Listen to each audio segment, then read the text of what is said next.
Olá, está começando mais um De Frente com a Lei. No programa de hoje vamos conversar com o vereador Eloy Frisso, do PSB, vereador que também preside a Comissão de Desenvolvimento Urbano, Transporte e Habitação. Vereador Frisso, uma honra tê-lo conosco. Prazer é todo meu. Mais uma vez estar conversando aí com os nossos telespectadores da nossa TV Câmara, canal 16. É sempre bom a gente aqui trocar algumas ideias aí. Vereador, o senhor preside uma comissão, então nós temos algumas pautas que vêm palpitando a partir das suas manifestações em plenário, nunca é demais dizer, sessões ordinárias a partir das 8h30 da manhã, terças, quartas e quintas-feiras, sempre com transmissão ao vivo pelo nosso canal 16 da NET e também pelas lives do Facebook e do YouTube, que são uma novidade neste ano.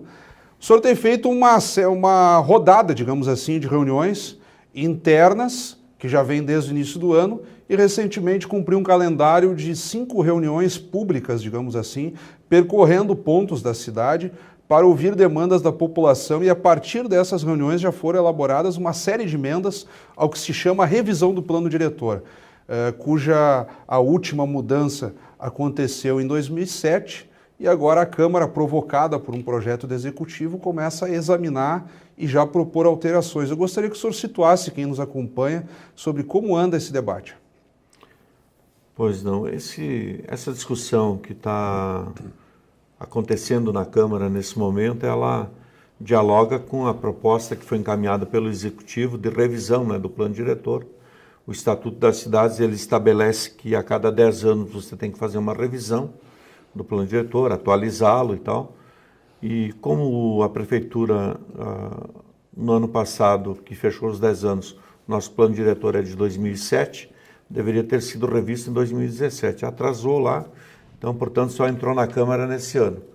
Entrou no final do ano e agora nós estamos procedendo aquilo que a legislação determina, né? Realizando audiências públicas, reuniões públicas com a comunidade, ouvindo, né, as demandas de todos os cidadãos, para que a gente consiga, então, fechar um texto, né, que dialogue com o que a comunidade, o que a população está pensando do ponto de vista de planejamento da cidade aí para os próximos anos. Então, realizamos reuniões com a União de Bairros, estivemos na Câmara de Indústria e Comércio, estivemos junto aos profissionais da área da construção civil, engenharia, arquitetura, geólogos, engenheiros ambientais, assim por diante, na SEAC, junto ao CAL, né, que é a Sociedade dos Arquitetos, e fizemos 2 reuniões localizadas, uma na linha 40, onde nós temos ali uma demanda muito pontual relativa a uma grande proliferação lá de loteamentos irregulares, parcelamentos irregulares sob a forma de condomínio, e procuramos atingir também mais a questão rural, fazendo uma grande reunião lá em Fazenda Souza. Agora, proximamente, estaremos realizando uma grande audiência pública aqui na Câmara. A partir daí, vamos ver as alterações que, eventualmente, têm que ser feitas ao texto proposto pelo Executivo e levar isso, então, a plenário para que os senhores vereadores se posicionem e votem, né, essa revisão, então, do nosso plano diretor municipal. O plano diretor, ele abrange uma série de requisitos, vereador. Loteamentos, disposições de zona das águas, onde pode construir, onde não pode, número de andares, por aí afora. A partir dessas reuniões preliminares, do texto original que veio da Prefeitura e já desses debates entre vereadores e a comunidade que podem daí consolidar essas emendas, o que o cidadão comum poderá notar de mudanças? Claro que o texto não foi aprovado ainda, não está concluído, não foi a plenário, mas vamos dizer assim, aconteceu a revisão do plano diretor, qual é a tendência maior que o cidadão poderá notar? Olha, agora pode isso, agora já não pode tal situação, enfim. Tem algumas alterações profundas aí propostas pelo Executivo que são bastante polêmicas, né? Uma primeira, que é a redução do perímetro urbano, especialmente na divisa com Flores da Cunha e Farroupilha. O que eu, pessoalmente, é minha opinião pessoal, entendo um equívoco. na medida que a cidade hoje ela já está conurbada, ela já está se juntando, né? Se você segue, por exemplo, para a Forqueta e pela antiga estrada do desvio do pedágio, a gente vai ver já que não tem mais diferença. Ninguém sabe ali onde é que é Caxias, onde é que começa Farroupilha, né? Então as cidades estão conurbadas, elas estão juntadas, né? E com Flores da Cunha também. Então nós temos ali algumas áreas livres ainda do ponto de vista de implementar algumas indústrias, né? Tem muita queixa que não tem área industrial em Caxias, existem áreas industriais, só que elas são caras, esse que é o problema de Caxias. O preço da terra em Caxias do Sul é aviltante, muito né? especulado. Né? A especulação imobiliária aqui é muito violenta, né? Quem tem terra em área urbana quer o olho da cara, né? Você vai para uma cidade vizinha, você paga metade do preço de um terreno, né? Então, isso é um problema que existe na cidade, que só se resolve com medidas duras de parte do Executivo, que envolvem instrumentos previstos no Estatuto das Cidades, como o imposto progressivo, né, para forçar o parcelamento, a preempção, outros mecanismos, né, que são possíveis de serem utilizados para forçar a urbanização e que não fica ali só para especulação imobiliária. E esse, então, um dos principais problemas, a questão da redução do perímetro urbano atual. Um segundo problema é uma criação de uma quinta zona residencial. Hoje nós temos zona residencial 1, 2, 3 e 4. Cada zona residencial dessas, ela tem um índice. Por exemplo, você pode construir uma determinada altura, um nível X de metros quadrados naquele local, né? Você pegar assim, dar um exemplo, no bairro Cinquentenário, no bairro Petrópolis, lá tu tem uma altura máxima de 10 metros, né? É um bairro tipicamente residencial, ou seja, Colina Sorriso, não vai tal, poder né? botar aqueles edifícios enormes. Então, tu tem outras zonas da cidade, bairro Universitário, bairro Madureira, onde tu tem índices diferenciados. Ali, o estímulo é a construção vertical, prédios residenciais, né? Então, prédios de 10, 15, 20 andares, né? Do ponto de vista de densificar a cidade, ter uma ocupação bem racional, né, do espaço urbano. E o município, portanto, está propondo a criação de uma zona residencial 5, que é onde você reduziria o índice construtivo para essa região de 2,4, né? Por exemplo, você tem um terreno, pegar uma conta simples de entender, 100 metros quadrados, você pode construir em cima desse terreno 240 metros quadrados, 2,4. A prefeitura está propondo em várias regiões da cidade reduzir para 1,5. Então, se você tinha um terreno que tu comprou com a expectativa de 100 metros, de construir 240 metros quadrados, hoje tu vai perder essa possibilidade e vai poder só construir 150. Então, isso mexe com direitos econômicos, mexe com a segurança jurídica dos contratos. É uma coisa muito complicada, né? Por isso que o planejamento ele tem que ser uma continuidade.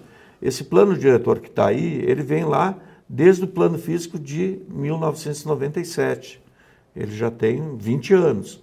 Então, não dá para se fazer alterações tão profundas assim.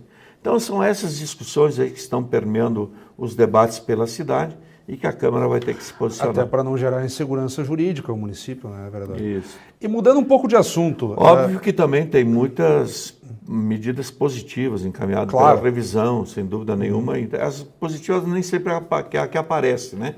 O que aparece mais é o que é conflito. Sim, o que vai gerar discussão. O que vai gerar conflito. Isso vai permanecer durante as próximas semanas. Como o senhor anunciou, em breve deve ser confirmada uma data para a audiência pública. Os veículos de comunicação da Câmara... Provavelmente até o final do mês de abril. Os veículos de comunicação da Câmara darão conta de fazer a divulgação e chamar a população para esses debates.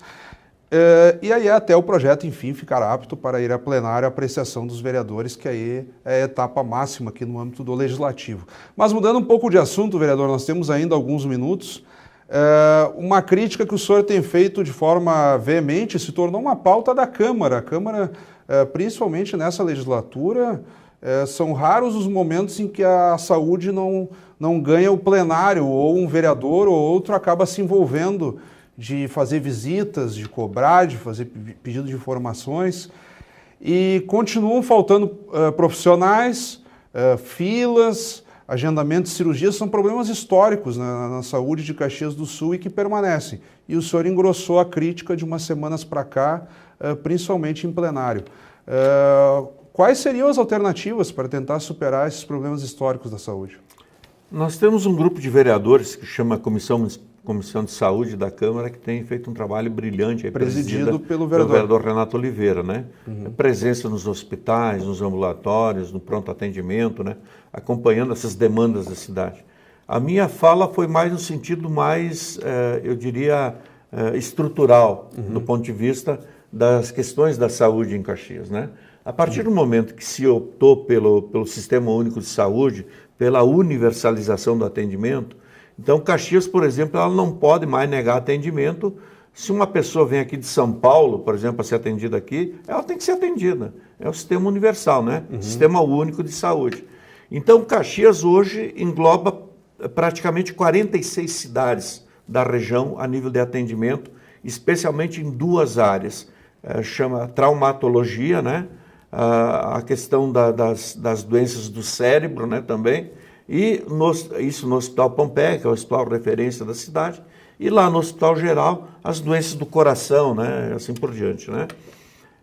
Então, nós temos principalmente no setor de traumato, demandas absurdas, né, pela conversa que tive com o diretor do Hospital Pompeia, nós temos na fila 4.000 pessoas para serem operadas. Nossa. Se a gente aguardar 4.000 pessoas para serem operadas, provavelmente isso é uma demanda de mais de 2 anos, para 3 anos. Que provavelmente outros agendarão também. E ele mesmo me dizia o seguinte, de repente, olhando na fila assim, você chama determinada pessoa, tu vai ver a pessoa já morreu. Verdade. Adquiriu uma outra doença, assim por diante, né? Então, as pessoas estão morrendo por falta de atendimento. E aí eu levanto a seguinte tese, que a responsabilidade pela saúde da região não é só de Caxias, ela é de todos esses municípios. Só que os prefeitos não se conversam. Cada prefeito cuida do seu quadrado, né? Isso é muito ruim, porque a ambulância terapia acontece. É chegar no pronto atendimento, você vai ver ali ambulâncias das cidades da região. Você vai chegar no Pompeia, no Hospital Geral, está lá as ambulâncias de São Francisco de Paula, de Flores da Cunha, de Farroupilha, de São Marcos, né, de Vacaria, então assim por diante, né? Então tem que haver uma ação conjunta do ponto de vista de, primeiro, melhorar o repasse de recursos do governo federal para a cidade, para o atendimento, né? Ter uma ação mais forte junto ao governo federal, porque a responsabilidade do município é de 15% do seu orçamento. O pleito regional. Então, se pegar no orçamento de 2 bilhões, que é o orçamento de Caxias do Sul, em tese, a responsabilidade do município chegaria a 300 milhões, que já é um volume grandioso de recursos. Mas só que o município não está gastando 300 milhões, o município está gastando 500 milhões, né, por ano no atendimento à saúde, e, portanto, na medida que atende a essas demandas e o governo federal não repassa esses recursos, o governo estadual também não, a cidade acaba perdendo recursos para outras demandas de infraestrutura, de escola infantil e assim por diante, né, que tem muitas dificuldades. Então, tem que haver uma ação forte, regionalizada, do ponto de vista de a gente forçar, sejam revistos os valores repassados para os municípios e dos municípios também para a cidade. Vereador Frisso, estamos batendo no nosso tempo, digamos assim. No que eu devolver a palavra para o senhor, aparecerão seus contatos na tela, números telefônicos, e-mails, até para as pessoas lhe mandarem críticas, sugestões ou elogios. Então peço que o senhor se despeça brevemente. Sempre às ordens. Aí o pessoal que quer conversar com a gente sabe que é só nos procurar na Câmara. Estamos permanentemente aqui. Muito obrigado, vereador. Eu que agradeço. Acabamos de conversar, então, com o vereador Eloy Frisso, do PSB. Obrigado pela audiência. Até o nosso próximo encontro.